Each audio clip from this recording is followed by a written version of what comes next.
Hey everyone, it's PJ Patterson here for Friday, the 27th of March. I'm just about to head out of the office for the day, and I thought I'd leave a market update to give you a quick rundown on what has been a very interesting week on markets. And I think it's going to be set up for another big week next week. I don't know whether it was the upside or downside, but the top three things I'm going to quickly cover off for you. Number one, I'm going to hit the jobless claims report. This thing was an absolute howler. It's not. I don't even think there's a word for it in English language. I'm having trouble myself at the moment with the English language, but it was a howler, and I'm going to just tell you a little bit more about what that means. Secondly, I'm going to talk about the continued volatility in the markets and what that looks like. And then finally, I'm going to delve into a bit more about the equity markets and where we're at, and just have a bit of a check-in on that. So before I get into the top three things, though, I wanted to let you know that there are a number of resources that you can now go and view. I'm putting out a message to clients today. If you go to my website, keystonefinancial.com.au/corona, there are resources there that you can click on for business people, for those of you who might have mortgages and I'm looking after your mortgage, or if I'm not looking after your mortgage, certainly you can click on these resources. A number of banks, particularly the big four, put out policies around this stuff. And I just want to say that if you are at risk of any financial hardship, please do reach out to me. If I'm, look, even if I'm not, it doesn't matter. Reach out to me and I'll let you know how I can potentially help you. If you have friends or family members that are having these conversations with you, please have them reach out to their broker, to their financial planner. If they don't have one of those, have them reach out to me. They can call their bank. Certainly, it's helpful if you talk to a professional in this stuff, which of course I am, and just get a grounding as to whether there's an issue or not.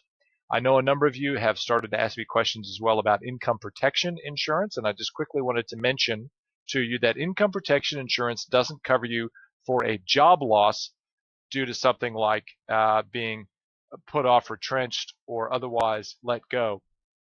If you're capable and healthy and you can go get another job, then income protection insurance is not there for that purpose, right? It's actually there if you get injured, you have an accident, you have a severe illness that is going to see you long term, or in the medium to long term, not able to earn an income. So again, it's really there for people who have had a serious situation, an accident, injury, or illness, and they can't work. And it's to cover you for the loss of income if you really are in a situation where you're never going to work again. Then that's what it's there for. And many of you who I write policies for have a 90-day wait. So even if you got COVID-19 and you couldn't go to work because you were quarantined or whatever, the wait period would not be sufficiently long enough for you to make a claim on that policy. So I just wanted to hit on that because I have been getting a few questions like that. So let's talk about the job report in the US. This is a chart of the jobless claims. This is the initial jobless claims in the US. Now, this is not, made up. This is the bar of the report that came in last night. It was, I believe, 3.3 million new claims for unemployment benefits. That, ladies and gentlemen, is an event. That is a seismic. That is, I don't even think that's like an F5 tornado. There's not even a classification for this. This is insane how big this number was. And interestingly, the market rallied because of it. I honestly don't think half of the people that trade U.S. equities and invest in the U.S. market understand that this is not good at all. And I don't know what that is going to mean for the unemployment rate in the U.S., but this is not going to be a one-off event either. This bar has gone almost off the page. It's just that high. And so, first of all, I'm very curious to see when we get our unemployment metrics here in Australia. I'm not sure when they're going to be reported. I was trying to find that last night, but I couldn't find when we're going to actually have them reported. That number is going to be horrendous as well. Like, I'm hearing from many of you that people are being let go.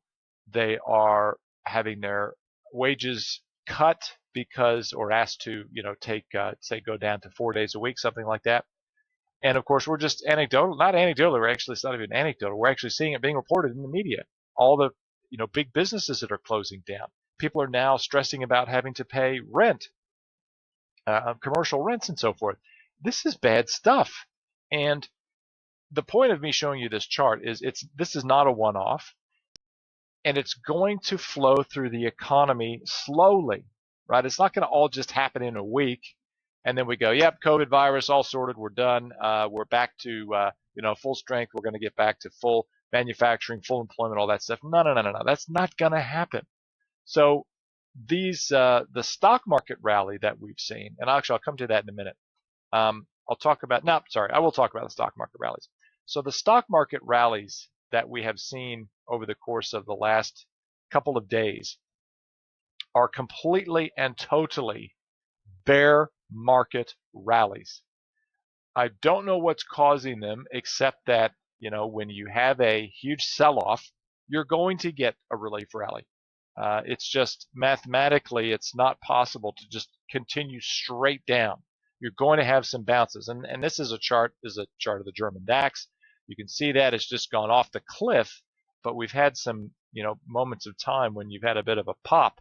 And this is going to be one of those times when you should have sold, right? If you still were, none of us are probably investing in the German DAX at the moment. I'm certainly not. But that would have been a point in time where you just would have gone, oh my God, thank God I have another opportunity to sell.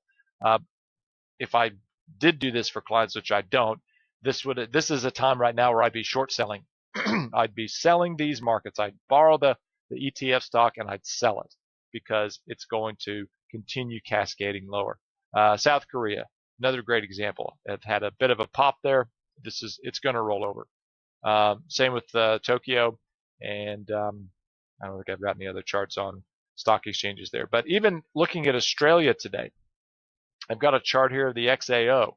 This is the Australian XAO, and I'm just going to reposition the screen here so you can still see me. This is the Australian stock market on an hourly chart basis. Now, it started off okay. We actually opened higher. I think we opened up about 2 or 3%. And then, I don't know, people all of a sudden sort of figured this out and went, hang on a minute, this is not good, this jobs number and stuff. I don't understand what the Yanks are doing over here. Like, this is not good for the market. It's not good for the world. And whammo, the market closed like down 5% today. 5.08% today down. That's the XAO. That's the All Ords. So Australia, we figured it out, right? That this is not good. And so I think what we're going to see overnight tonight is probably other markets like the U.S., European markets, and so forth probably selling off and just saying, well, I don't understand where we're going to have why we're going to have continued rallies, because we are yet to see the full effect of the really horrendous economic data make its way into the reports, as in corporate reports, as in GDP numbers and everything else. So I'm just going to quickly flip down to this is the daily sort of reports that we get from all the countries around the world reporting data. And as you can see, it is a sea of red. It's horrendous, a lot of the data. It's unexpectedly low, much of this data.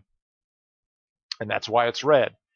I don't have a chart of this, but one of the things that we're going to begin to see, I don't have a table of it, I should say, what we're going to begin to see is all of the economic data, and there's about 30 or 40 data points that go into the model at Hedgeye.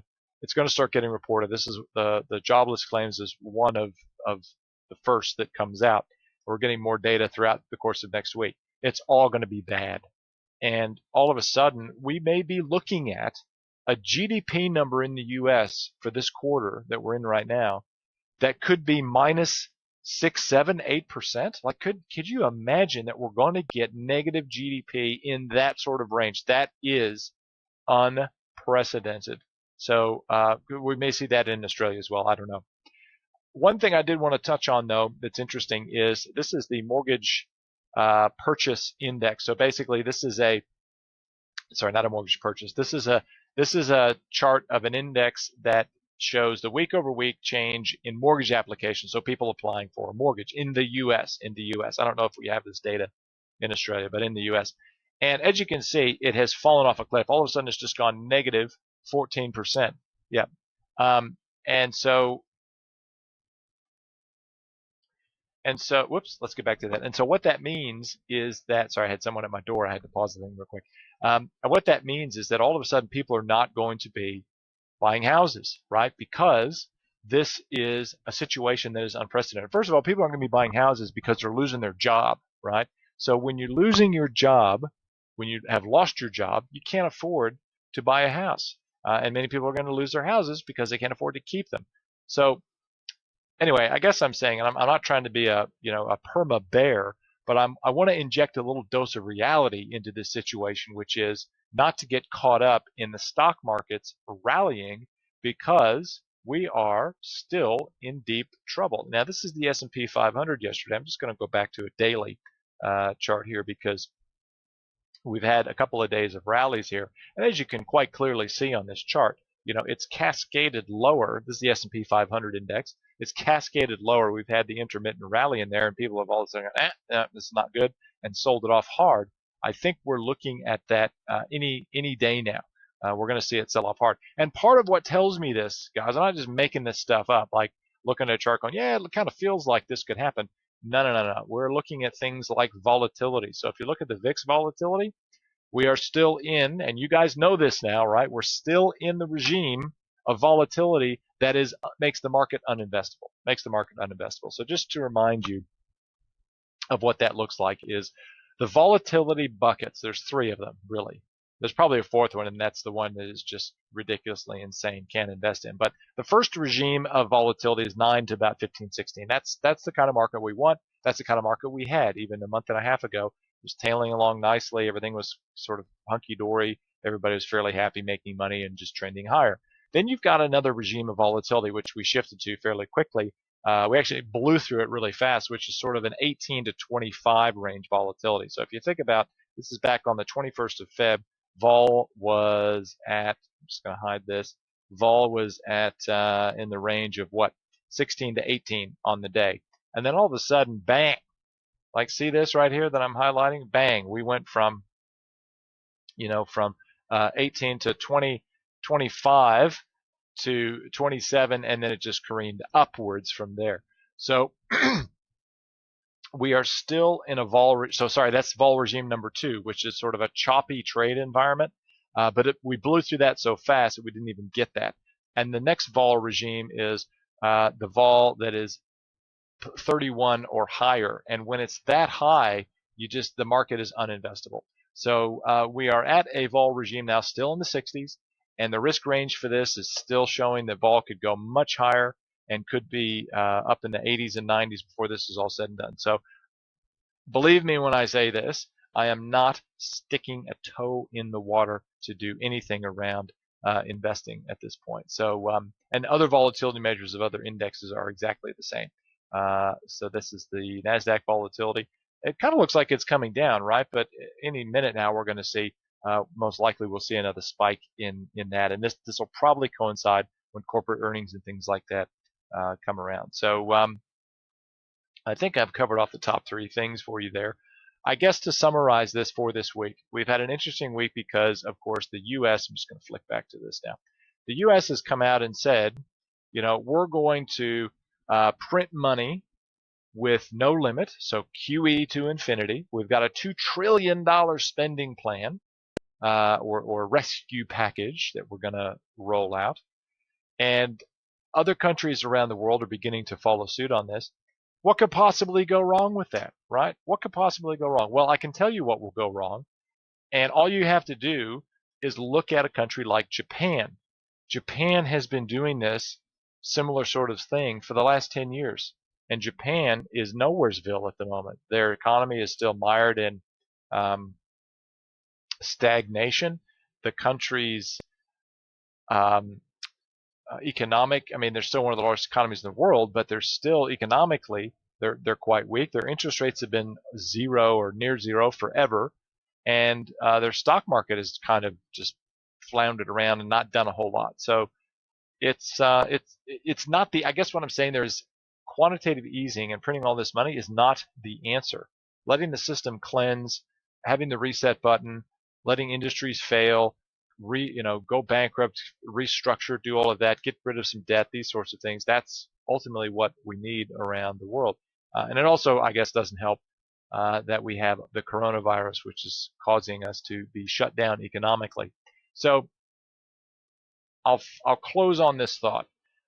For anyone that is thinking that now's the time to start buying equities and, oh, look, we might have missed the bottom and so forth, I'm telling you that is not the case. There is still plenty of plenty of downside in this market, and it's going to happen or start to reaccelerate, I believe, as we get more data reported and it shows how bad the situation is. So on that bright and cheery note, I'm going to say have a great weekend. I do hope that you are staying safe with your family. And please, if any of you have any questions about financial hardship stuff and any of that, let me know. If I need to do a special video just on that, I'm happy to do that as well. So guys, have a great weekend, and I look forward to our next update.